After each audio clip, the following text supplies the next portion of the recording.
Be More with Iqbal is pleased to present book summary of On the Edge, The Art of High Impact Leadership by Alison Levine, published in 2014.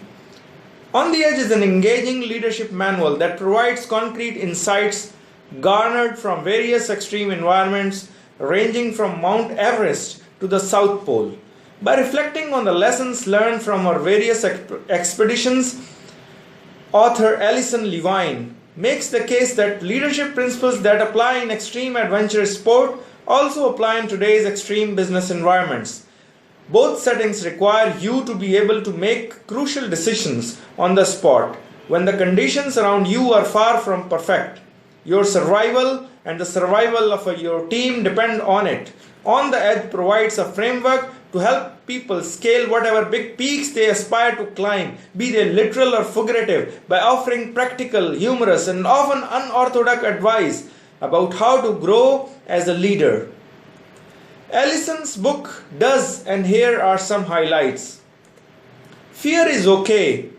It's complacency that can kill you.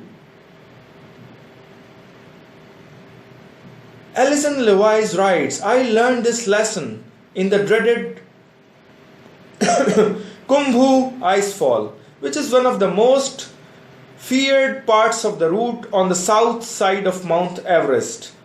Matter of fact, many climbers choose to climb Everest from the north side, from Tibet, just to avoid having to go through this section of the route. The Kumbhu icefall is basically 2,000 vertical feet of these massive ice blocks. We are talking the size of small buildings. The icefall moves at a rate of about 4 feet per day, and as the sun comes up and everything starts to melt, the ice chunks shift around, so climbers are in constant danger of being crushed. The ice blocks can topple over or come crashing down at any minute. What makes the icefall even more frightening is the fact that you have to cross dozens of open crevices where you could fall hundreds of feet to your death. But you should never beat yourself up for feeling scared. Fear is okay and helpful. It's a normal human emotion. Complacency is what will kill you. What's the best way to increase your odds of getting through the Kumbhu icefall unscathed? Be ready to move swiftly. You have to be able to act and react quickly as things around you are shifting and changing. Second principle, just get to the rock. Break the big hairy stuff down into much smaller parts. When you are up in the death zone, which is any elevation above 26,000, your body is slowly starting to die. Brain function and motor function are impaired. You have to take 5 to 10 breaths for every step. I remember getting out of my tent at Camp 4 and thinking about the summit at 29,000 feet. I started doing the math. 5 to 10 breaths for every step, and we need to cover a distance of more than 3,000 vertical feet. That means, holy cow, there is no way I can do this. I started to freak out about what the summit push entailed. But of course I was not going to give up just because it felt very intimidating. So the only way I could really wrap my brain around what I had to do was by breaking it down into much smaller parts. I stopped focusing on the summit and started at a rock down the trail and thought, I just need to make it to the rock. And I did. I made it to the rock. Then I did the same thing again. I just focused on a piece of ice I could see down the trail and thought, I just need to make it to the piece of the ice. And I did. And then I made it one more landmark and one more after that. I climbed through the entire night that way, and instead of feeling like the summit was completely out of reach, it got closer and closer and closer. Principle number 3. Don't give everything you got to the summit. People often forget that the summit is just the halfway point. You have to get back down too, right? Most of the deaths on Everest occur on the descent after a climber reaches the top. The reason so many accidents happen on the descent is because People use everything they have, all of their energy, reserves, to get to the top, and then they have nothing left in them to get themselves back down the mountain. Every year, there are mountaineers who collapse just below the summit. Many of them die there.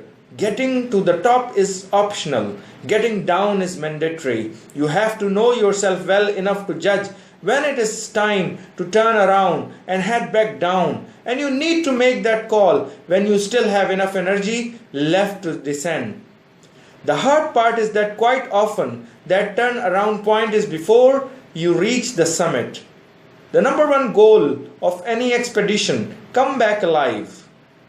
Number two is come back with all of your fingers and toes. Tagging the top of a mountain should never be the goal. Principle number 4. Improvisation is the most important skill. Improvisation skills are much more important than the ability to execute a plan.